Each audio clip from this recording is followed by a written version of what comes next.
I'm okay being number two. You have to have somebody that you're always trying to beat. How does number two beat number one? The American dream is alive and well in restaurants. I am here with the founder and CEO of Craveworthy Brands. We are 46 stories above Craveworthy Kitchens at Hayden Hall. We are here to teach you about franchising, about the future of restaurants, the future of technology, and the future of hospitality. It's all happening here. This is Toast Family Style.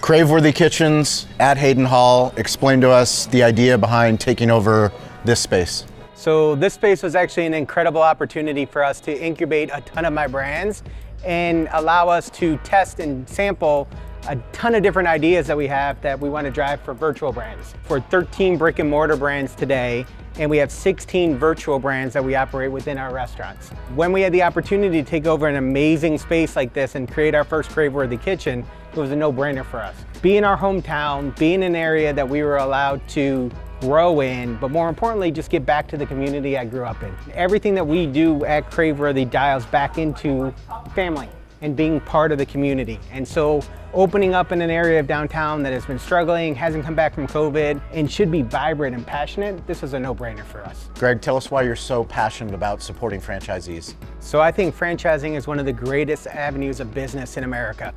And I was lucky enough to be part of franchising as soon as I got out of school, and I got to see people come into this great industry and slowly become millionaires because they took a gamble on themselves with a proven concept that allowed them to have very limited risk and failure. Most restaurants in America fail, and they get this negative connotation that you can't survive and restaurants are a bad investment. When you franchise, over 90% of you are successful. Franchising to me is everything. It's the greatest avenue in the restaurant space to drive and continue and create generational wealth, or more importantly, the American dream. You said that 90% of franchises succeed. Why do they succeed? Because they're given a playbook and an opportunity to follow a proven track record. So when you want to go open up, and everybody wants to open up their own bar or open up their own restaurant if they think it's the cool thing to do, what you don't realize is that it's hard as hell to actually do that and be successful, because you don't know how to operate. You don't know what systems you need. You don't know where to order your food or what food costs should be and everything else. You just think, oh, I go to a restaurant and I want to open it. It's not the way it works. Franchising gives you everything. It gives you the systems, gives you the procedures, gives you the manual. More importantly, gives you the branding and the advertising necessary to be successful.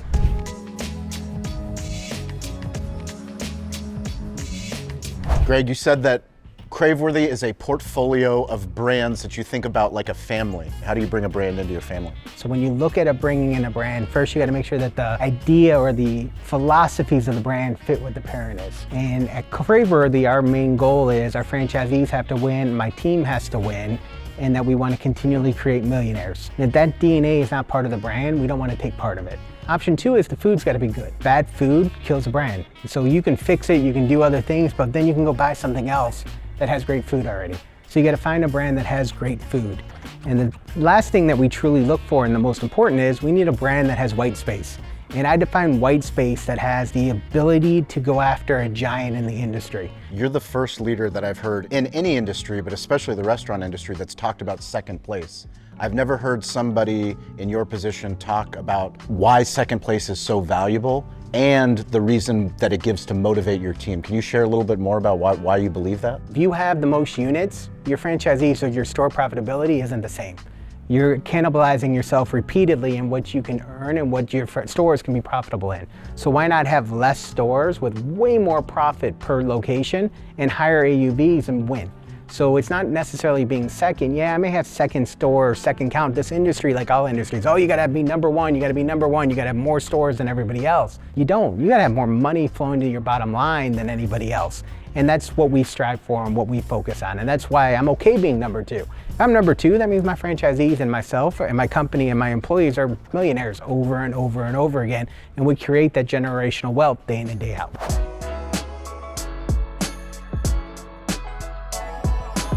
Greg, why are people so important to the Craveworthy brand? Craveworthy can't be anything without its team.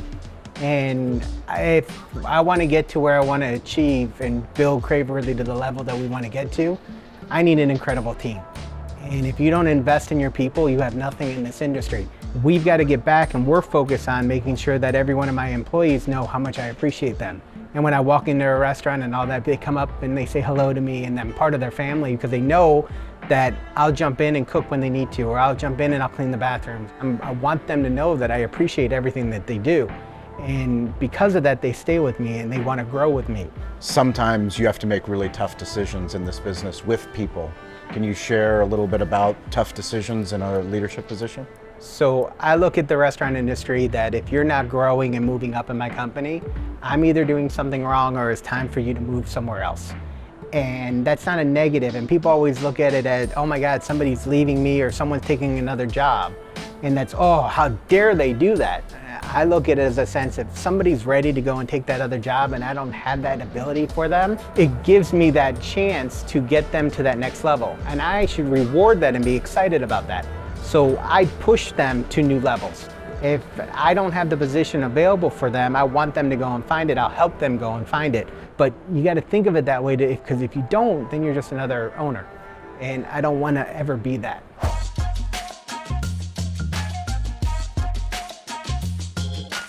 You talked about dreaming big dreams. What is the big plan, big vision for Craveworthy?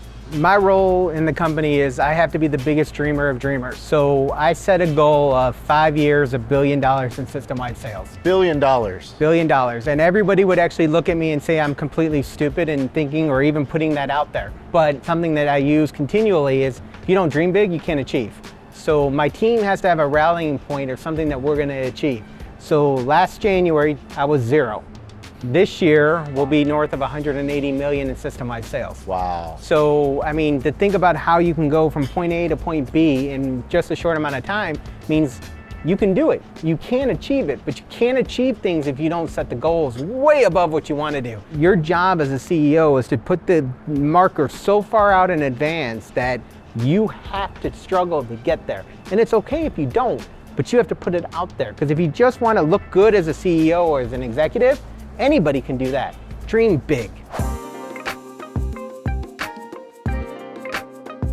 On this season of Family Style, we are talking to restaurant rebels, people that think differently, that are pushing the boundaries of this industry. You have a show called Room for Seconds. You speak at industry events, you give back, you build in public. Most people in your position, building the type of platform that you want to build, the type of restaurants company that you want to build, most of them are in stealth mode. You're not in stealth mode. Why?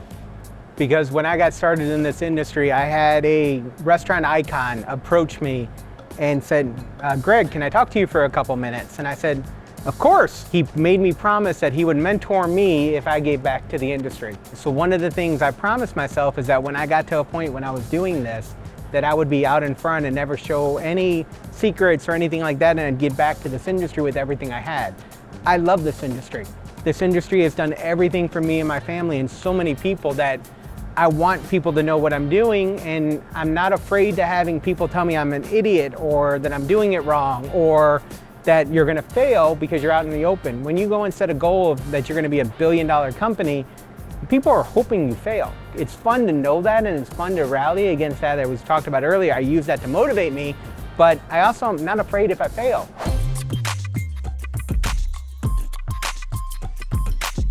Greg, thank you so much for taking us inside Craveworthy Kitchens here in downtown Chicago. We got to learn about the passion that you have for helping franchisees, for helping the people within the Craveworthy brand, and more importantly, for helping the industry. Thank you for giving back. Where can people learn more about Craveworthy Brands if they're interested in franchising? So if you're interested in any of our brands, you can go to craveworthybrands.com, hit the franchise button. We absolutely would love to have any of you as part of our family. If you have a toast restaurant, if you have a toast story, if you know a restaurant that's a restaurant rebel, please, in the comments below, let us know. My name is Shawn Walchef. We are looking for restaurant stories. Please subscribe to Toast on YouTube. This is season 2 of Family Style. We'll catch you guys next episode.